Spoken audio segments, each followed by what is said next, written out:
in the air like this, yeah? So now we do it for each string. So we have 4 trajectories, yeah, of each string, yeah? Then we have 3 more for double stops. Yeah, so 7 in total. But we don't care about the other 3 because they're too complicated for us now. Okay, so the sliding, first of all, you need to secure the cello really well and turn a little bit to the right and leaning a little bit to the left and sit straight when you do this. Yeah, so when you put your arm here, the cello is going to turn. Make sure that doesn't happen. Hold with your legs. Pull.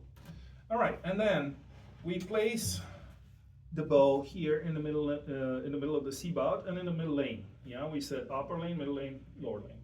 Pull. So you place it like that so you know that it's more or less straight. Yeah. Then you hold the bow in your fist like this. Yeah. And then you put it on the C string and you put a little weight on it because otherwise you won't be able to hold it secure. Yeah. And then we're gonna slide on the bow. Yeah. So when we fold, wrist goes up and inwards, fingers extend a little bit, but we don't do that. We keep them curved still. Yeah. Elbow is important that it goes down and relaxes near the body. Shoulder is important that it's not up. Yeah. So, like I told you, the hand stays in the same frame towards the bow. Yeah, as much as possible, 90 degrees. Yeah. So we fold, wrist goes up, fingers extend, elbow goes down, we relax. Yeah. Then we extend, wrist goes straight, fingers curve, and elbow extends. Yeah. So this is C. Then we have G. C was down and back a lot. G is down and back just a tiny bit. Yeah. So the same motion. Folding, wrist goes up, fingers extend, elbow goes down. Yeah.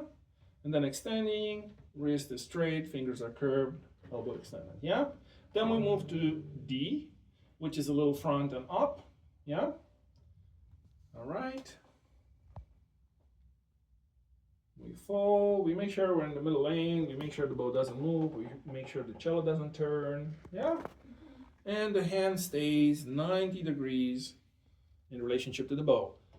We do this folding stuff with the wrist up and elbow down to be able to actually move the bow straight. Because otherwise, if you play naturally like we would like to, because we're not made for straight gestures, right? So if we make a straight gesture, we need to adjust the other joints. Cool? All right, and then A is really far and up and forward. Yeah? Yeah, remember the samurai stuff? Yeah? We get mad, we pull the sword, then we put it back in. Yeah? So obviously each one has different angles, yeah? And you extend a lot more on A. Yeah, your elbow goes really far forward. On C, your elbow should be behind your back. Cool? And the whole motion is diagonal.